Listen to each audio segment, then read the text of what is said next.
Carole Grandjean. Merci Madame la Présidente, Monsieur le Président, Mesdames les ministres, Mesdames les rapporteurs, chers collègues.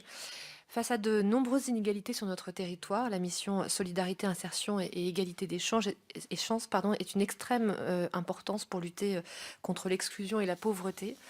Malgré un budget globalement en hausse de 14,4% par rapport à la loi de finances initiale pour 2017, pour le programme Inclusion sociale et protection des personnes, ce qui témoigne du fait que la solidarité reste une priorité dans un contexte budgétaire contraint, j'appelle à des éclaircissements sur les mesures envisagées en faveur des dispositions d'inclusion sociale et plus particulièrement en faveur de la maltraitance vis-à-vis des enfants. En effet, je constate que les dispositifs envisagés du programme 304 notamment relatifs à la lutte contre la pauvreté et la prévention du risque d'exclusion, portent sur des simplifications financières et administratives, pour beaucoup favorisant de véritables politiques publiques sociales, simplification de prestations sociales, modalités du RSA par exemple. Nous partageons la nécessité d'approcher le sujet de la lutte contre la pauvreté et l'exclusion sous l'angle notamment de la simplification administrative et financière, tout en valorisant la dimension humaine nécessaire à la mise en place d'une politique publique en faveur de l'inclusion.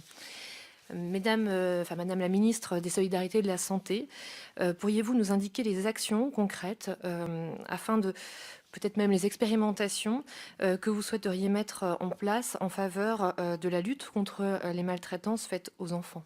Merci. Oui, je vais répondre à Madame Grandjean sur la maltraitance faite aux mineurs. Je préside en tant que ministre des Solidarités et de la Santé le Conseil national de la protection de l'enfance. Et Madame Créoff est la vice-présidente et donc j'ai des liens très étroits pour poursuivre un travail coopératif évidemment avec le Conseil et notamment poursuivre le plan de lutte contre la maltraitance et les violences faites aux enfants qui avait été lancé en mars 2017 et qui doit s'étendre jusqu'en 2019, mais nous le poursuivrons bien sûr. Entre-temps, il y a un rapport IGAS qui a été demandé autour de la violence faite aux enfants pour mieux repérer, pour mieux signaler. J'attends les conclusions de ce rapport IGAS de façon à améliorer les dispositifs. Donc, vous dire les pistes de travail, c'est celles qu'on a déjà identifiées, mais peut-être que le rapport en proposera d'autres. Et puis, je travaille également beaucoup avec le défenseur des droits, notamment le défenseur des enfants, pour qu'il nous fasse remonter des situations qui mériteraient peut-être des adaptations de dispositifs. Donc, nous devons avoir une réflexion, à mon avis, de moyen terme sur les placements des enfants et leur pertinence, et comment les prévenir, comment mieux accompagner les familles pour éviter certains placements. Nous avons aussi une réflexion à avoir dans le cadre de la Conférence nationale des territoires sur les PMI et comment elles repèrent et comment elles signalent. Et donc ça, c'est un travail. Les PMI dépendent des départements, vous le savez, donc c'est un travail que nous devons faire avec eux.